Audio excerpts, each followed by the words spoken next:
Vamos lá, meus irmãos, vamos lá. Começando aqui nosso segundo dia de aula de Ética Cristã 1 e 2. Já oramos, como é costume, mais uma vez. Boa noite, graça e paz. Boa noite, graça e paz. Boa noite, Amém, boa noite, paz. Graça e paz. Estamos trabalhando sobre essa matéria tão importante, utilizando aqui o livro-texto de Ética Cristã, do Norman Geisler, e hoje nós estaremos trabalhando bastante aqui nos materiais de slide, que é uma síntese desse material, lembrando que nesse módulo é a união de Ética Cristã 1 e 2, como mostramos na aula passada, na primeira aula, mostrando o conteúdo programático, a ementa. Então, a gente vai estar trabalhando bastante e eu não tenho dúvida que vai ser uma benção. Tá bom, meus irmãos? Amém. Como é costume, nossas aulas são gravadas para que os irmãos possam estar se aprofundando mais sobre o tema, para que futuros alunos que queiram fazer o nosso curso em EAD possam estar utilizando esse material, para que também essas aulas sejam úteis a muitos irmãos e obreiros, aonde quer que essas aulas chegarem, e, querendo Deus, que vidas sejam abençoadas, salvas e libertas, e que a gente possa ser útil aonde quer que essas aulas cheguem, tá bom? E os irmãos que tiverem interesse de fazer esse curso em EAD, entrem em contato conosco, porque temos um currículo agora para o curso médio em teologia em EAD. Quem sabe em breve também teremos ele juntamente com a grade do bacharel. As nossas aulas são de níveis bacharel, então por isso que a gente utiliza aqui no curso médio e bacharel esse material. Tá bom, meus irmãos? Vamos agora, como é costume, a leitura de um texto bíblico, que eu até vou abrir aqui e compartilhar com vocês. Estamos tratando de ética, e por ser um assunto muito relevante, a ética cristã, eu quero estar lendo aqui com vocês alguns versículos bíblicos. Mateus 5, do 1 ao 12. Mateus 5, do 1 ao 12. Vocês estão vendo minha tela? Uhum. Joia. Júnior, por gentileza, leia para nós Mateus 5, do 1 ao 12. Jesus, vendo a multidão, subiu ao monte e, assentando-se, aproximaram-se dele os seus discípulos. E, abrindo a sua boca, os ensinava, dizendo: Bem-aventurados os pobres de espírito, porque deles é o reino dos céus. Bem-aventurados os que choram, porque serão consolados. Bem-aventurados os mansos, porque eles herdarão a terra. Bem-aventurados os que têm fome e sede de justiça, porque eles serão fartos. Bem-aventurados os misericordiosos, porque eles alcançarão misericórdia. Bem-aventurados os limpos de coração, porque eles verão a Deus. Bem-aventurados os pacificadores, porque eles serão chamados filhos de Deus. Bem-aventurados os que sofrem perseguição por causa da justiça, porque deles é o reino dos céus. Bem-aventurados sois vós, quando vos injuriarem, perseguirem e, mentindo, disserem todo mal contra vós por minha causa. Exultai e alegrai-vos, porque é grande o vosso galardão nos céus, porque assim perseguiram os profetas que foram antes de vocês. Glória a Deus. Esse é um texto muito conhecido por nós, e ao estudar esse tema tão relevante, que é o tema da ética cristã, eu poderia afirmar para vocês aqui que dominar o Sermão do Monte seria uma das maneiras melhores para que a gente pudesse, assim, não só compreender a ética cristã, mas a ética da vida. Então, alguém já disse, e eu concordo com essa frase, que o Sermão do Monte ele é o resumo de toda a revelação no Velho Testamento e no Novo. Eu sei que são alguns capítulos apenas, mas a profundidade daquilo que Jesus diz, da maneira em que ele coloca, da maneira em que ele nos leva a refletir, pensar e principalmente crer e agir, faz com que a gente realmente se torne uma pessoa muito espiritual e, ao mesmo tempo, um ser humano muito mas muito equilibrado e muito valoroso. Como eu mencionei aqui na nossa primeira aula, não existe espiritualidade profunda sem uma humanidade plena. E o Sermão do Monte, com a pessoa de Jesus, com a obra de Jesus, com os ensinos dele, e nessa síntese, quando a gente consegue compreender e consegue ali, em meio a toda a dificuldade, praticar, eu diria que nós, além de estarmos ali expressando um corpo de doutrina e um credo poderoso, nós estamos vivendo uma vida, eu diria, debaixo de um princípio de uma ética cristã muito elevada. Então, eu deixo esse texto como abertura e a gente vai, né, ir mergulhar aqui nos temas dessa noite. Tá bom, meus irmãos? Então, vamos lá. Eu vou abrir aqui o primeiro slide e vou compartilhar com vocês. Nós, semana passada, começamos aqui o material do professor Maurício. Como eu mencionei para vocês, eu tive aula com o professor pastor Maurício, e a maioria, 80% do material é do pastor Maurício, e eu vou estar aqui compartilhando com vocês esse material, tá bom? Nós iniciamos lendo, né, esse primeiro slide, falando um pouco sobre a ética. Estamos trabalhando hoje, e a pauta de hoje será definição de ética cristã. Hoje nós estaremos trabalhando na definição de ética cristã. Vamos continuar falando sobre a introdução ainda, também da ética cristã. Falaremos também sobre o cristianismo e cosmovisão, características da moralidade hebraica e alternativas éticas contemporâneas. Mas a gente vai com muita calma e a gente vai estar trabalhando, que essa é uma forma de estarmos já interagindo com o material do Geisler, que é o nosso livro-texto, e outros materiais para a gente tenha bastante profundidade. Tá bom, meus irmãos? Joia? Alguma pergunta? Alguma dúvida? Quem quer comentar algo? Tranquilo? Então, na semana passada, lemos aqui a definição de ética cristã. Falamos também sobre essas definições, né? Vou até ler rapidamente aqui para vocês. A palavra ética vem do grego ethos e se refere aos costumes ou práticas que são aprovados por uma cultura. A ética é a ciência da moral ou dos valores e tem a ver com as normas sobre as quais o indivíduo e a sociedade vivem. Essas normas podem variar grandemente de uma cultura para outra e depende da forma de autoridade que lhes serve de fundamento. A ética cristã é a ciência da conduta humana que se determina pela conduta divina. Emil Burner, né? A gente falou sobre a definição de ética e agora a definição de ética cristã segundo Emil Burner. As bases da ética cristã. Os fundamentos da ética cristã encontram-se nas escrituras do Antigo e do Novo Testamento, entendidas como a revelação especial de Deus aos seres humanos. E aí lemos essa primeira e depois lemos esses dois slides também. A ética no Antigo Testamento. Você queria falar alguma coisa, Júnior? Eu queria, dentro acho que do tópico anterior, acho que teve um conceito aí sobre norma que é vivida pela nossa sociedade por uma cultura. Só queria entender que norma é essa? Que norma no sentido jurídico? Que norma seria a lei? Ou é a norma padrão de uma sociedade, pelo costume, que é diferente, né? A norma é aquilo que é imposto pelo Estado. Obrigado, Júnior. Seria mais nessa segunda forma que você acabou de dizer, porque o aspecto jurídico ele vai sempre ratificar, por exemplo, né, Júnior, você bem, como advogado, sabe disso, que o nosso direito, ele tem coisas que se assemelham ao direito americano, mas ele é diferente, porque a nossa cultura é diferente.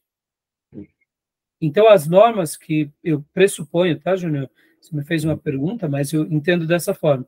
Quando fala essas normas da ética e da moral, tem a ver com a cultura. daquele povo, e não com a questão legal, né? Porque a questão legal vai derivar-se daquela cultura, né? O costume constante de uma sociedade, reiterado, ele passa a valer como norma. Exemplo típico que tenha, né? O direito ao idoso no ônibus, ao assento. Isso se tornou o costume constante, levou para o legislador, ele criou a norma, porque era uma forma de a sociedade ver que era necessário conceder o direito àquela pessoa idosa ao assento. Isso foi uma prática constante que passou a ser levado para o legislativo e criou a norma, a lei. Exato. Exatamente. E vamos pegar aqui um caso de culturas muçulmanas, aonde, para nós, o que eles praticam é um machismo desequilibrado. Para eles, é o quê? Faz parte vamos dizer assim, da norma deles, né? Agir com as mulheres, colocando burcas e reprimindo elas, para eles aquilo é o normal.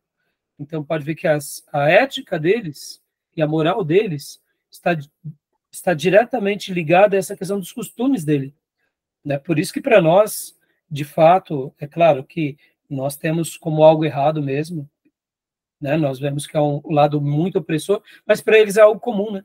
A questão do casamento com várias mulheres, né? Que eles é o seguinte, eles aplicam a lei da Sharia, que é uma lei religiosa, como uma lei civil. Nós temos uma lei civil e nós temos a questão da moral e a ética e a questão religiosa, distinta.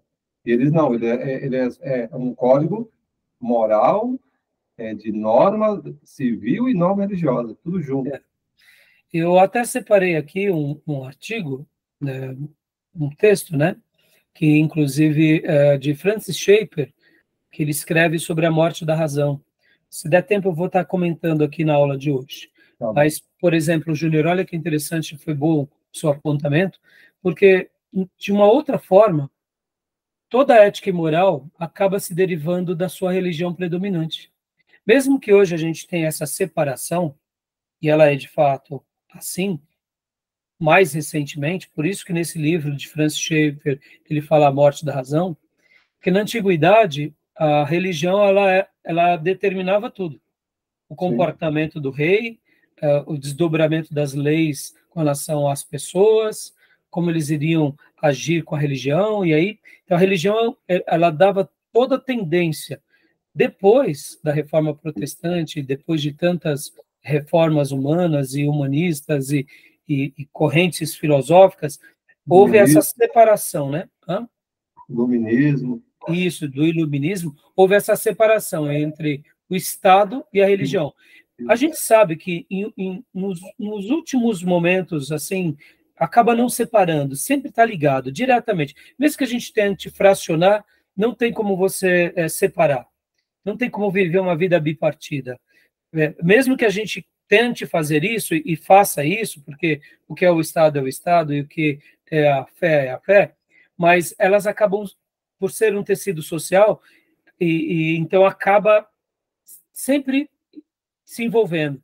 Por isso também que a gente entende, né, que nos nossos dias, principalmente no Ocidente, há uma busca muito grande para desestruturar as escrituras. Porque na hora que você desestrutura as escrituras, ou anula as escrituras, ou diz, em outras palavras, como, por exemplo, fazem a teologia liberal, dizendo que a Bíblia não é inspirada em muitas partes, você consegue colocar, introjetar na cabeça das pessoas de que aquele peso religioso não é tão relevante, né? Então, assim, percebam como há uma guerra, né, o tempo todo tentando desconstruir a palavra de Deus, para que o homem se torne esse ser independente, sem Deus, que siga apenas as leis humanas, que a gente sabe que, como eu disse na primeira aula, quando a gente se torna o ser humano pleno, a gente vira o demônio de nós mesmos, né? Nós tentamos se tornarmos deuses, mas na realidade a gente acaba virando uma sociedade de demônios, né? Porque os nossos padrões são egoístas e sempre serão. Mas, joia, Júnior, beleza. Eu acho que esclareceu, né? É assim que eu entendo, tá, Júnior? Tá? E aqui nós tínhamos lido, né, o caráter ético de Deus, continuando aqui, lendo rapidamente. A religião dos judeus tem sido descrita como monoteísmo ético. O Velho Testamento fala da existência de um único Deus, o Criador e Senhor de todas as coisas. Esse Deus é pessoal e tem um caráter positivo, não negativo ou neutro. Esse caráter se revela em seus atributos morais. Deus é santo, justo, verdadeiro, misericordioso, fiel. E aqui tem as citações dos textos bíblicos. A natureza moral do homem. A Escritura afirma que Deus criou o ser humano à sua semelhança. Gênesis 1, 26 e 27, versículos 26 e 27. Significa que o homem partilha ainda que de modo limitado do caráter moral do seu Criador. Embora o pecado haja distorcido essa imagem divina no ser humano, não a destruiu totalmente. Deus requer uma conduta ética das suas criaturas. Seja santo, porque eu sou santo. Levítico 19, 2, 20 e 26. A lei de Deus. E paramos aqui, exatamente, na semana passada. Então, pastor Johnny, leia para nós, por gentileza. Pois não. A lei de Deus. A lei expressa o desejo que Deus tem de que as suas criaturas vivam vidas de integridade. Há 3 tipos de leis no Antigo Testamento: cerimoniais, civis e morais. Todas visam disciplinar o relacionamento das pessoas com Deus e com o seu próximo. A lei inculca valores como a solidariedade, o altruísmo, a humildade, a veracidade, sempre visando o bem-estar do indivíduo, da família e da coletividade. Joia. Aqui, quando fala há 3 tipos de leis no Antigo Testamento, a gente vai trabalhar muito isso em teologia sistemática. Quem já fez vai se recordar que as leis cerimoniais, elas, de fato, foram úteis no Velho Testamento. Algumas recebem uma nova roupagem no Novo Testamento. Mas, com o advento da igreja, há uma releitura, não, ou melhor, não, o termo não é isso, há uma nova revelação, né, com relação às leis cerimoniais. Por que eu digo isso? Porque, podem ver, nós não fazemos mais a festa dos tabernáculos, festa das luzes. Nós não fazemos mais a festa das colheitas. Nós temos ela agora numa nova revelação. Podem ver que as principais festas, como eram, por exemplo, a Páscoa continua, mas agora numa nova roupagem, não como uma nova releitura, né? Por isso que eu corrigi, até porque esse termo tem sido distorcido hoje por muitos pastores. Mas na nova revelação, você pode ver que Jesus estabelece a nova aliança em cima do quê? De uma das festas mais importantes, que era a festa da libertação. Pode ver que nós não fazemos a festa do Yom Kippur. Nós não fazemos. Por quê? Porque o Novo Testamento, na pessoa de Jesus, houve o cumprimento. E vamos imaginar aqui, hipoteticamente, uma coisa, meus irmãos. Olha, hipoteticamente, tá? Vamos imaginar que o templo não tivesse sido destruído por Tito General no ano 70. Então, possivelmente, aquela prática que os nossos irmãos tinham naqueles primeiros 70 anos, vamos colocar naqueles demais, eu diria 37 anos, né? Jesus morre no ano 33, esqueça agora o calendário gregoriano, mas ele morre no ano 33 e no ano 70 depois de Cristo, a destruição do templo. Mas lembram que a igreja primitiva, ela ainda fazia ela fazia uma ponte entre os judeus e os gentios. Paulo vai resolver essas questões com seus textos. Hoje a gente vai trabalhar um pouco disso aqui, até mesmo porque tem tudo a ver as leis de Deus com essa questão da ética e da moral, né? Mas pode perceber que o primeiro concílio que se dá em Atos 15 foi um problema que a igreja estava enfrentando ali logo nos primeiros anos. Que como o evangelho chega as nações gentílicas, os gentios agora estavam sendo agora influenciados por judeus querendo misturar a fé deles. E Paulo resolve essa questão principalmente no livro de Gálatas e no livro de Romanos. Mas olha só que interessante, hipoteticamente, irmãos, hipoteticamente, tá? Se não tivéssemos tido a destruição do templo e o templo tivesse de pé, seria mais ou menos o que Paulo, Pedro, João faziam. A condução da igreja nesses 2000 anos de história seria mais ou menos essa. Olhar para o Velho Testamento, para toda a construção do Velho Testamento, de uma forma onde tudo aquilo fosse um tipo de Cristo. Quer ver um exemplo? Só para vocês não ficarem com dúvida. Hoje, quando a gente vai para Israel, o que Israel representa para um cristão piedoso? A nação de Israel. Canaã, ou hoje, né, no caso, todas aquelas regiões modernas que está ali, né, tanto Israel quanto ali a Cisjordânia, faixa de Gaza, né, a parte norte, Monte Hermon, as colinas de Golã e a parte sul ali, né, o deserto, o Mar Morto. O que para nós representa Israel? O país, as cidades. Tipo, o palco da ação de Deus na história. Joia. Obrigado, pastor. Você falou o que eu queria ouvir.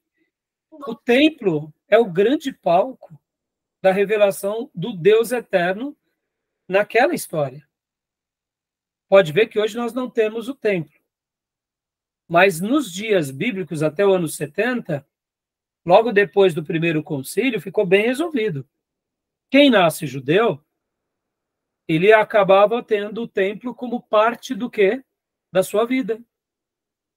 Como, por exemplo, João e Pedro faziam ao orar na Porta Formosa. Não tem nenhum problema. Mas podem ver, eles iam lá orar, buscar a presença do Pai, mas eles não iam mais cumprir com as práticas da lei no sentido de cumprir para se auto-redimir, porque o Redentor veio. Então, ali era só um tipo, né? E as suas palavras, pastor, é isso mesmo, é o palco da revelação. Então, por que eu estou falando isso, irmãos? Eu sei que a discussão do templo, ela é bem polêmica, e ainda essas igrejas que viraram os novos judaizantes, né? Que tentam virar judeus, né? Porque, olha só que aberração, né? O Paulo, quando ele está lá em Gálatas, ele vai falar, olha, vocês começaram no Espírito e agora estão aperfeiçoando pela força da carne. Não, não é isso, não é para fazer assim. E aí Paulo escreve aquela obra, aquele tratado guiado por Deus para pôr um ponto final.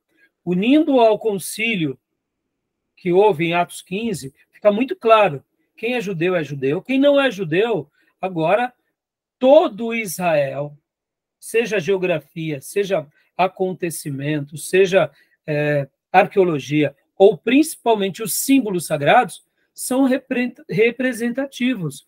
É o palco da revelação de Deus, ponto final. Então, por que eu estou usando esse tempo aqui? As leis cerimoniais, podem ver que no Novo Testamento, elas recebem agora uma nova revelação. A Páscoa não é somente a libertação do Egito, mas é a libertação do inferno, desse Egito, desse mundo, né? É a saída desse mundo. A Páscoa, segundo a nova aliança, que é o memorial da ceia. As leis civis, igualmente, pode ver, as leis civis foi útil para eles, porque eles eram judeus. Mas o que se perpetua de uma forma muito abundante? Os princípios morais. Que, em outras palavras, como a gente mencionou há pouco, que a ética e a moral, ou como eu mencionei na primeira aula, elas caminham de mãos dadas. Então, o Velho Testamento, as leis de Deus, e eu gastei esse tempo todo falando isso agora, para mostrar o seguinte, irmãos, não tem como a gente caminhar na ética cristã sem compreender muito bem as leis morais que estão ali em todo o Velho Testamento, utilizando daquela representatividade das leis civis e sabendo aplicar corretamente, segundo o Novo Testamento, as leis cerimoniais. Nós não precisamos retroceder, porque esses grupos de igrejas protestantes, que agora coloca a arca, que se dobra a arca, toca chofar, e que fazem as festas, praticamente eles estão virando judeu de novo. E pasmem, tem muitos cristãos virando judeu. É como se fosse uma loucura, é como se eles estivessem fazendo aquilo que Paulo disse, não façam. Vocês são gentios, então vocês não precisam fazer disso. Isso. Vocês são judeus? Então, vamos pegar um exemplo aqui, só para eu concluir aqui, irmãos. Tito era um pastor que era grego. Timóteo tinha descendência grega e judaica. O que Paulo recomenda para Tito e o que Paulo recomenda para Timóteo? Percebam, as recomendações são distintas. Paulo trabalha muito bem na licitude e na conveniência. Ele, como um judeu, recomendou a Timóteo, não sei se vocês vão lembrar disso, Timóteo, se circuncide, porque quando você for entrar entre os judeus, você vai poder falar a eles. Mas não era simplesmente para ele retroceder, era porque o sangue judaico estava nele. Ele tinha sangue judaico. Então, nenhum problema. Não porque ele precisava fazer isso para completar uma lei, mas para ele ter acesso entre os seus.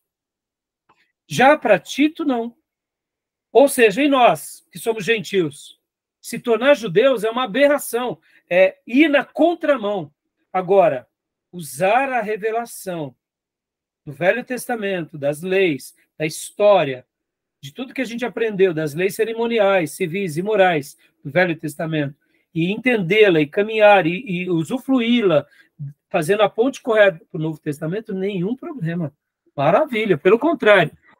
Então, ficou clara a explicação, meus irmãos? Alguma dúvida? Sim, claro. Como ficou claro. O pastor Johnny falou, né, que era o palco, eu acrescento que o templo é uma referência da fé judaica. Daquilo que Israel, né, Júnior? Obrigado, Júnior. Muito bem colocado. Representava como Israel sendo a nação sacerdotal aonde o Deus Trino se revelaria ao mundo. Ponto. É a casa de Deus.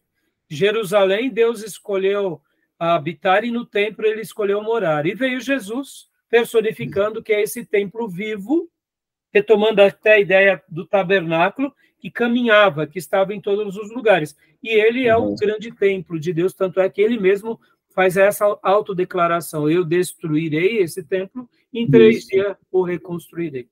Então, a gente sabe que hoje quem vai a Jesus vai ao grande templo de Deus. Mas voltando, meus irmãos, então, percebam, entender essa questão do Velho Testamento é fundamental. E por que eu estou fazendo essa defesa aqui? Eu conheci, irmãos, e conheço um amigo que ele foi para o judaísmo, ele é pastor judeu. Eu fiquei assim, escandalizado, falei, pelo amor de Deus. E faz uma salada, uma celeuma, e hoje, eu não sei se vocês já notaram, muitas sinagogas, principalmente essas que têm o intuito, né, de se popularizarem, eles têm entrado e têm, eu diria, ganhado pessoas que pensam assim, que tem que virar judeu.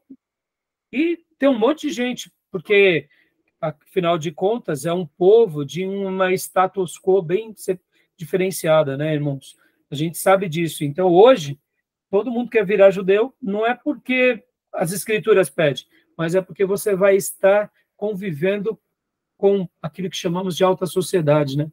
Ou seja, o princípio não é religioso, o princípio é monetário, é financeiro. Infelizmente, muitos que não conhecem a Bíblia estão se enveredando para isso, né?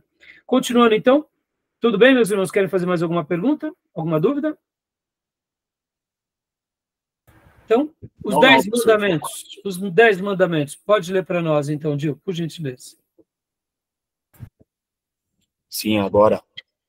Os 10 mandamentos. A grande síntese da moralidade bíblica está expressa nos 10 mandamentos, em Êxodo 20, versículo 1 ao 17. Deuteronômio 5, 6, versículo 6 ao 21. As chamadas 2 tábuas da lei mostram os deveres das pessoas para com Deus e para com o seu próximo. O reformador John Calvino falava dos 3 usos da lei: judicial, civil e santificador. Todas as confissões de fé reformadas dão grande destaque à exposição dos 10 mandamentos. E aqui a gente sabe, né, meus irmãos, que os 10 mandamentos são divididos em 2 blocos. O primeiro bloco, como amar a Deus, e o segundo bloco, como amar o próximo. Quando nós lemos do versículo 1 ao 4, é a nossa relação direta com Deus, adorando, servindo e não servindo mais a ninguém.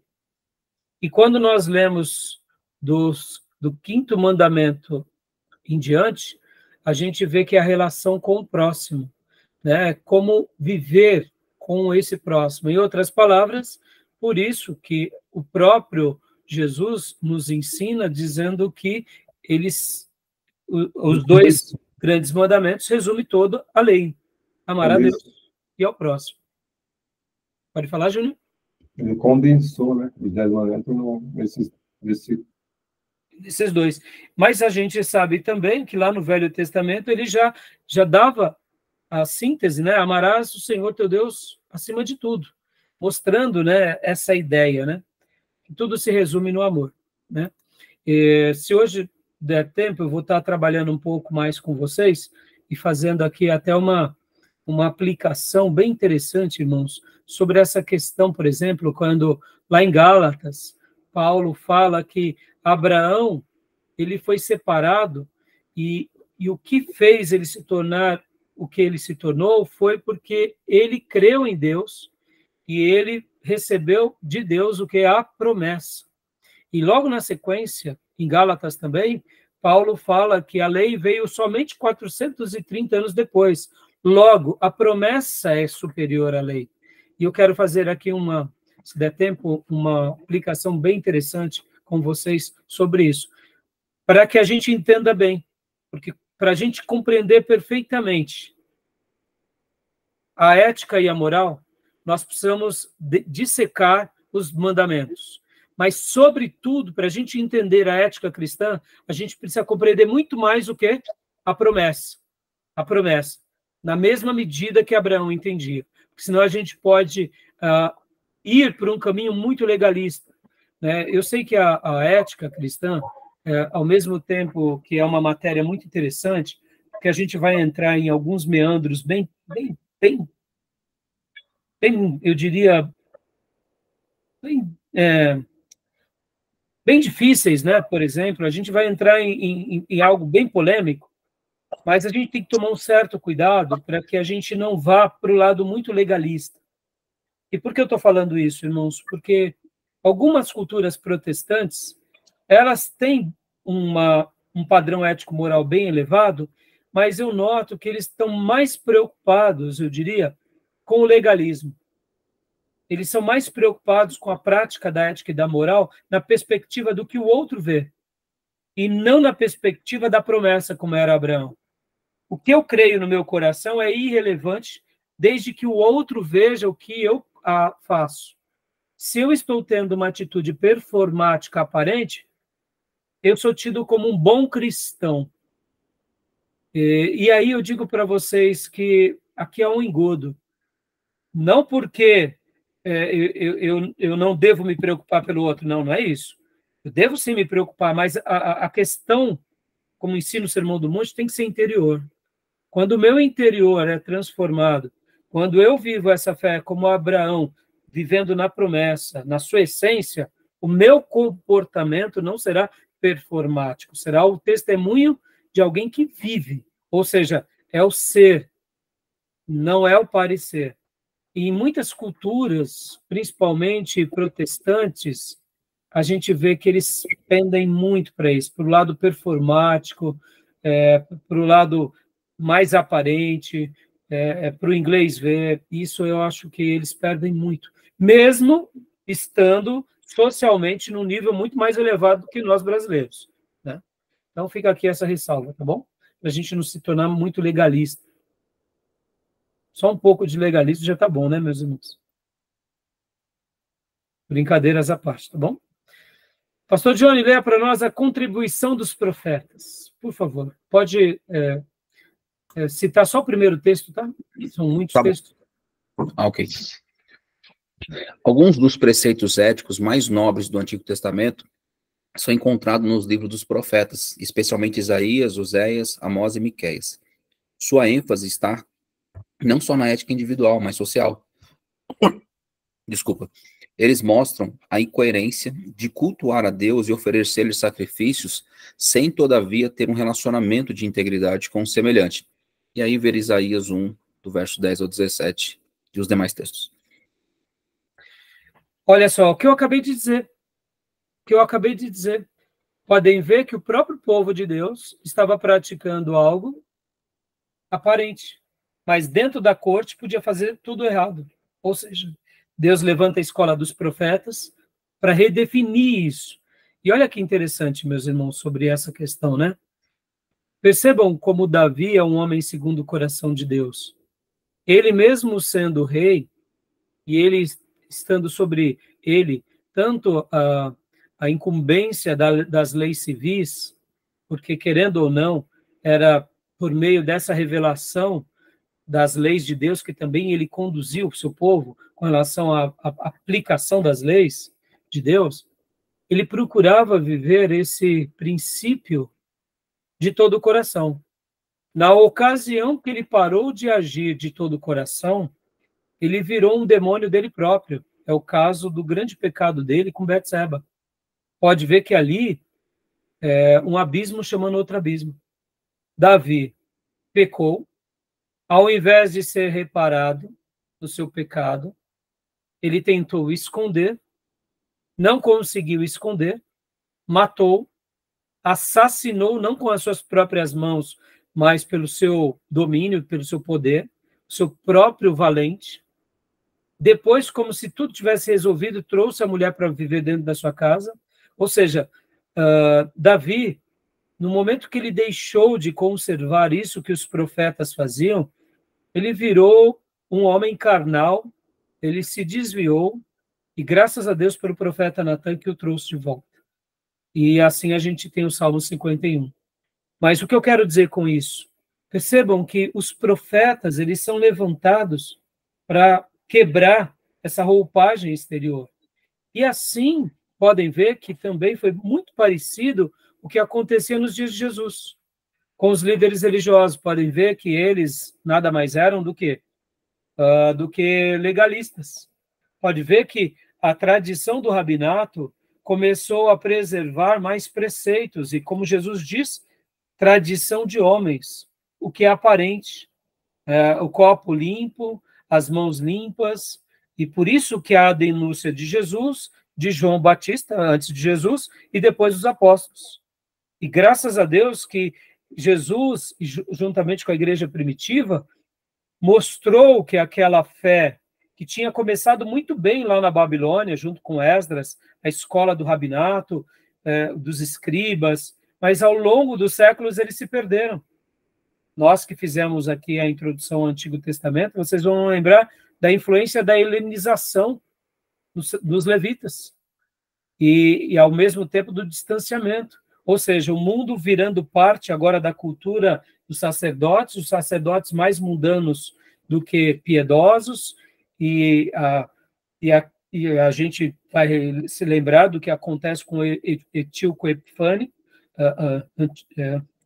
Antíoco Epifânio, que aí ele pratica uma agressão aos judeus, sacrificando porcos lá no altar. Aí tem toda aquela revolução, aquela reforma e aquela obra dos Macabeus, a revolta dos Macabeus. Ou seja, mas mesmo que eles tivessem buscado a voltar para as práticas, nos dias bíblicos do Novo Testamento eles estavam cheios de roupagens, cheio de tradição, cheio de legalismo.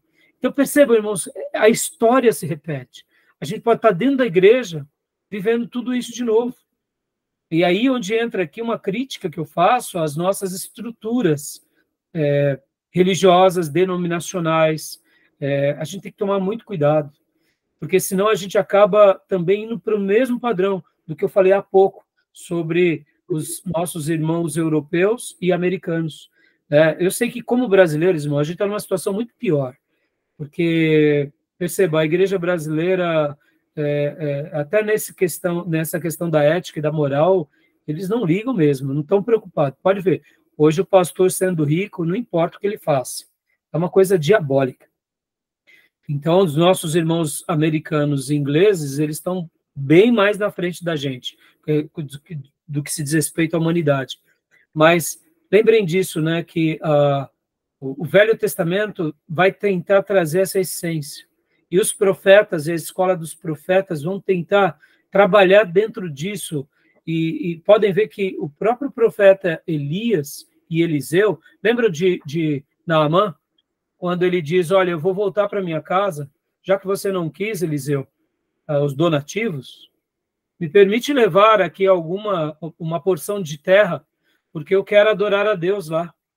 E eu só peço que você me entenda que quando eu tiver que entrar com o rei no templo em que ele presta culto, eu vou me ajoelhar com ele, mas porque eu sou o homem que faço isso com ele, mas o meu coração vai estar em Deus. E o que o profeta Eliseu diz? Vai em paz. Tipo assim, eu sei, você estará cumprindo sua atitude civil. O seu coração não está mais lá. Você foi transformado pelo Deus de Israel. Então, percebam que ali a gente vê no profeta Eliseu licitude e conveniência. Consegue enxergar ou não? Lembra da história? Vocês lembram ou não? Quando Naamã é curado, sim. Num primeiro momento, sejamos honestos, se fôssemos nós, o que falaríamos para Naamã? Não, Naamã. Não, lamento. Você se converteu ou não? Não é assim? Uhum. Mas ali o profeta, ele não fez vista grossa, ele entendeu que ali não era mais um religioso que estaria adorando, ele estaria acompanhando o rei, porque fazia parte vamos dizer assim, do trabalho dele, né, como general do rei da Síria. Então, querem fazer algum comentário? Fala do próprio Naamã que vem. Desculpa, irmão Júnior.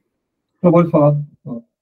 Que a fala, né, de Naamã, antes dele declarar isso, chama muita atenção e realmente mostra um coração convertido. Eu acho que a sensibilidade de Eliseu passa por isso também, né? De perceber que ali houve realmente uma transformação. Fala, Júnior, que eu tenho até um comentário para fazer depois também. Acho que você é um pouco fora desse foco aí.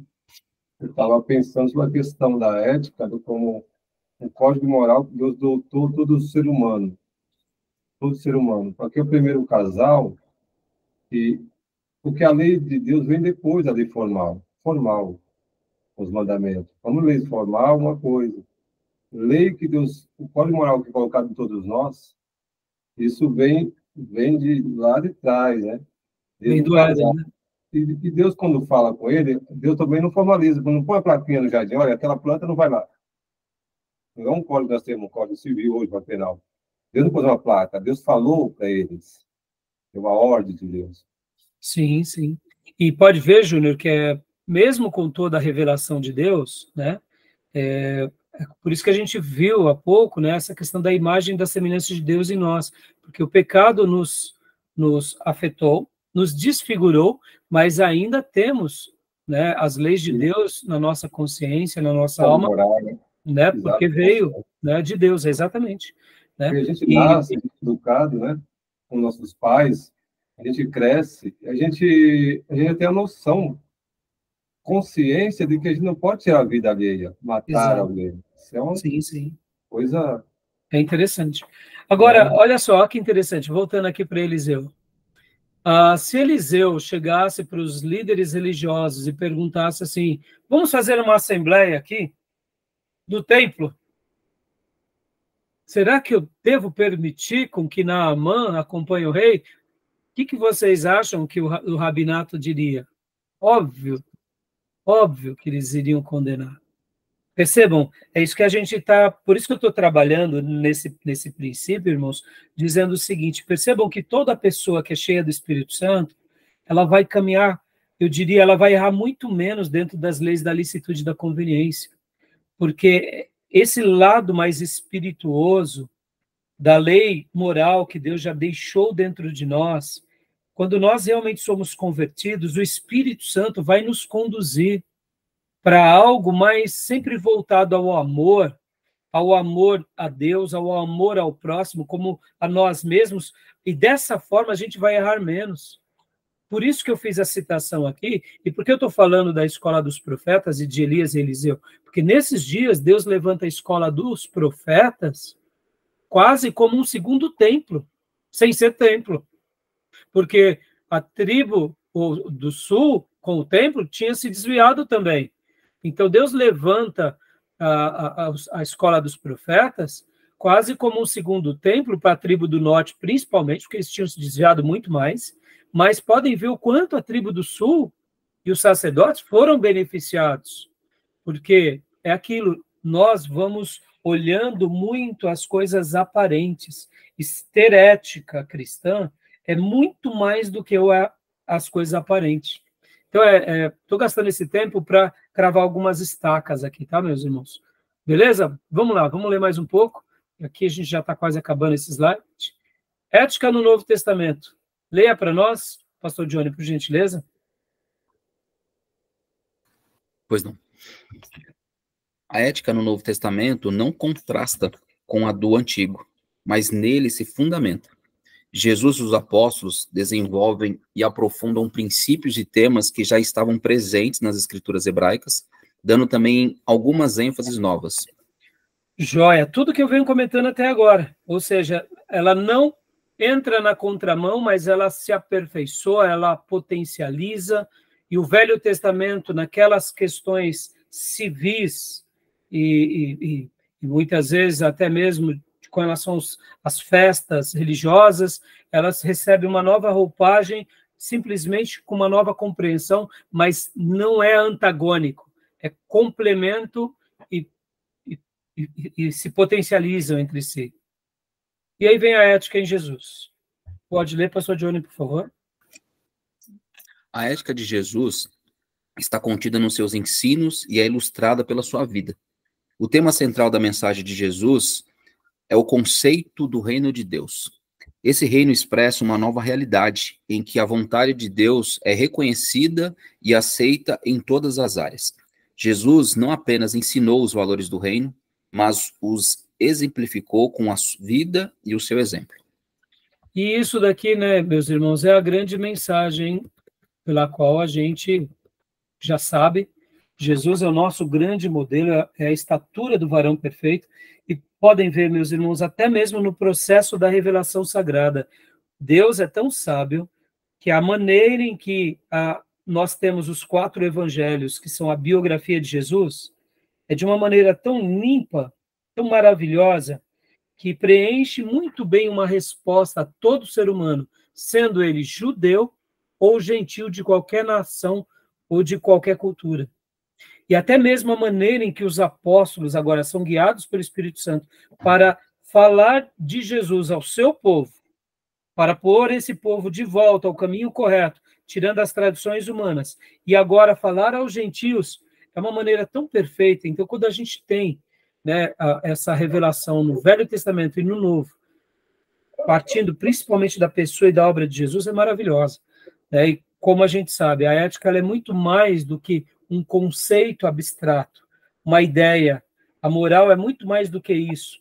Tanto a ética quanto a moral, mesmo que passem pelo processo individual e cognitivo, mas ela tem que ser demonstrada por atos, né? Tem que ser concretizada. Como trabalhamos, né, na última aula, onde eu até citei o Mário Sérgio Portela, que ele diz sobre que na ética está totalmente voltada às nossas escolhas, e na moral a nossa prática de conduta, porque dos conjuntos dos valores em que nós decidimos, nós sempre, e a nossa vida sempre estará ali fazendo 3 perguntas. Quero, posso, devo, porque nem tudo que a gente quer, a gente pode, nem tudo que a gente deve, a gente também pode. Então, assim, é muito interessante essas questões, e Jesus é o grande exemplo para nós. Por isso que aquele livro clássico, E em Meus Passos, o que faria Jesus, responde todos os nossos dilemas de vida, né? E em Meus Passos, o que faria Jesus no casamento? E em Meus Passos, o que faria Jesus como um cristão? E em Meus Passos, o que faria Jesus no trabalho? E em Meus Passos, o que faria Jesus? Esse célebre livro, né, essa ficção maravilhosa, ela responde para nós todo esse dilema ético. Se lembrar disso em qualquer hora da nossa vida, vai nos livrar de muitas enrascadas e vai nos ajudar a viver uma verdadeira vida espiritual com repercussões éticas e morais, né? Bom? E o Sermão da Montanha, lê para nós, pastor Johnny, por gentileza. Amém. Uma das melhores sínteses da ética de Jesus está contida no Sermão da Montanha, Mateus, dos capítulos 5 ao 7. Os seus discípulos, os filhos do reino, devem caracterizar-se pela humildade, mansidão, misericórdia, integridade, busca da justiça e da paz, pelo perdão, pela veracidade, pela generosidade e, acima de tudo, pelo amor. A moralidade deve ser tanto externa como interna, sentimentos, intenções. Mateus 5, 28. A fonte do mal está no coração. Marcos 7, 21 ou 23. Joia. Obrigado, pastor. Tem um pastor brasileiro que ele é um grande escritor sobre o Sermão do Monte. Se não me falha a memória, é o Carlos Queiroz. Vocês já ouviram falar dele?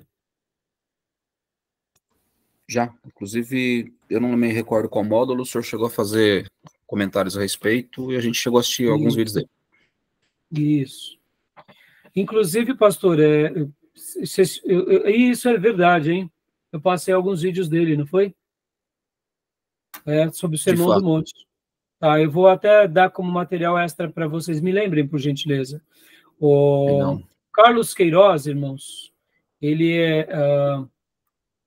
é um nordestino, mas ele tem, assim, uma mensagem muito boa. Para mim, é um dos melhores brasileiros escritores e conferencistas sobre o Sermão do Monte.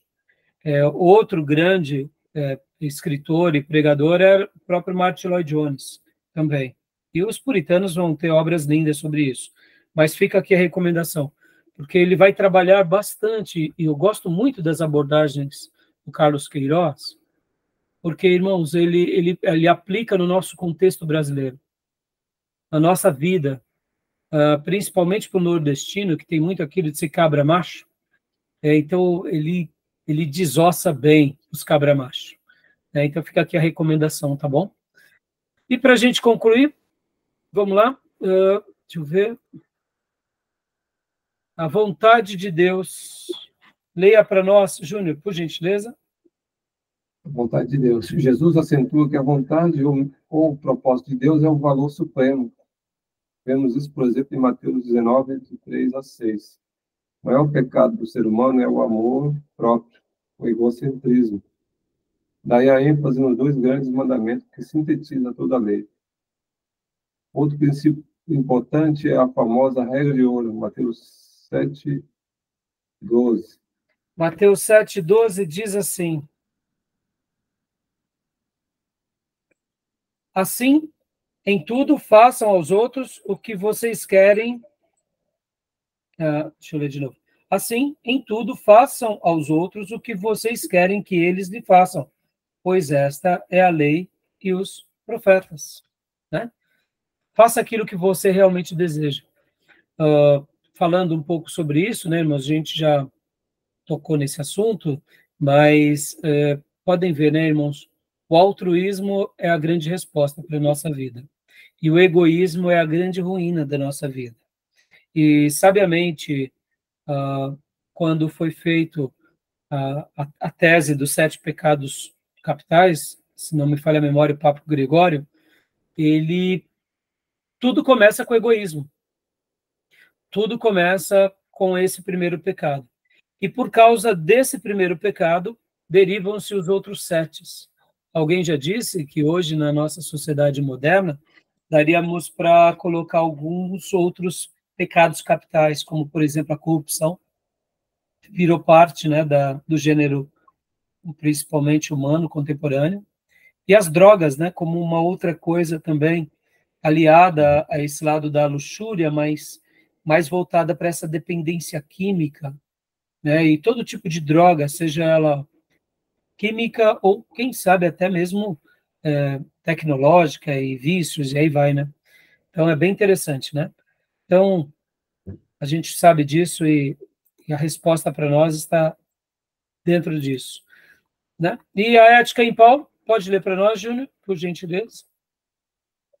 A ética de Paulo. Paulo baseia toda a sua ética na realidade da redenção em Cristo. Sua expressão característica é em Cristo. Somente por estar em Cristo e viver em Cristo, profundamente unido a Ele pela fé, o cristão pode agora viver uma nova vida, dinamizada pelo Espírito de Cristo. Todavia, o cristão não alcançou ainda a plenitude, que virá com a consumação de todas as coisas. Ele vive entre dois tempos, o já e o ainda não. Muito bem. Pode Legal, ver que essa expressão é muito legal em Cristo, na pessoa de Paulo. Como eu estou pregando... Oi? Eu gosto demais dessa expressão em Cristo. É a resposta, né, Júnior? É a nossa resposta, né? Como eu estou pregando sobre as marcas de um discípulo, é o meu tema geral, e trabalhando em cima do livro de Gálatas, é muito curioso que Paulo, ele conseguia, em nome do Deus eterno e da lei do Deus eterno, matar o seu próprio povo, né? Que eram os cristãos. Ele vai perseguir os cristãos. Ele persegue em Jerusalém, vai para Damasco para perseguir não só os cristãos judeus, mas começando por eles, né? Porque na cabeça dele, matar essa raça ajudava bastante. E aí Deus o converte, a gente conhece a história, e ele passa agora não só a amar o seu povo, mas a amar o mundo gentil. Olha que doideira, né? Que interessante. Por isso que ele se torna, e eu gosto de usar a seguinte expressão, Paulo é a grande ilustração viva do que significa conversão em Cristo, né? Paulo é a grande demonstração, é a ilustração viva de alguém que matava em nome de Deus e que agora, por se converter, morre para si, para o mundo e para ele próprio, para fazer com que os outros vivam, né? E por isso que ele diz que o meu viver é lucro e o meu morrer é Cristo, né? Então, é o nosso grande exemplo do Novo Testamento e quero crer que da história da igreja. Eu sei que Jesus disse que João Batista seria o maior lá no reino dos céus, mas acho que o segundo maior vai ser Paulo. Minha opinião, viu, irmãos? Minha opinião. Pedro fica ali para depois. Tá bom, meus irmãos? Beleza, meus irmãos? Algum comentário? Algum adendo? Né? E o nosso querido professor Maurício, ele pega esse material, As Bases Bíblicas da Ética, de Alderi Souza de Matos, tá bom? Beleza? Algum acréscimo? Alguma pergunta? Tudo bem até aí? O senhor falou sobre o Sermão do Monte, né? Inclusive mencionou Martyn Lloyd-Jones, é pela editora Fiel, é um livro de quase 1000 páginas, sensacional. Eu comecei a ler, mas não concluí. E aí eu comprei recente o do Carson, Sermão do Monte. Ele é bem menorzinho, um pouco mais sucinto, então eu aconselharia quem tem intenção de conhecer um pouco mais. Um é bem pequenininho e, obviamente, o outro é um clássico, né, do Martyn Lloyd-Jones. Muitos livros do Martyn Lloyd-Jones, meus irmãos, sabe como que ele escrevia? Eram as pregações do culto de oração. Inclusive ele menciona isso nesse livro, né? Então, tá dentro da categoria, né? Justamente. Você vê, irmãos, que pérola. É um culto de oração, mas ali ele trazia uma exposição bíblica muito profunda. E que Deus seja louvado, irmãos. Por isso que eu falei para vocês, até mesmo no módulo de teologia pastoral, que a literatura puritana foi a que mais marcou minha vida depois do seminário. Eu agradeço a Deus por isso. E é por essa razão que, no nosso seminário, eu faço questão de rechear de material puritano, porque eu não tenho dúvida que vai trazer esse frescor, né? Mas obrigado aí pela indicação do Carson e por essa citação, viu, pastor? Tá bom, meus irmãos? Mais alguma pergunta, algum adendo? Tranquilo? Então, concluímos o primeiro slide aqui de definições de ética, e agora a gente vai entrar no segundo slide de introdução à ética cristã, ainda do professor Maurício. E então, depois do intervalo, a gente retoma aqui, tá bom? Mais de 50 aí. Oi? Deu mais de 50, né? Deu mais de 50. Então, vamos Deu parar. uma hora, né? Vamos parar já a nossa gravação, tá bom, meus irmãos? Ok. Tá jóia. Então, nos vemos já já. Vou parar aqui a gravação. Beleza. Toma lá.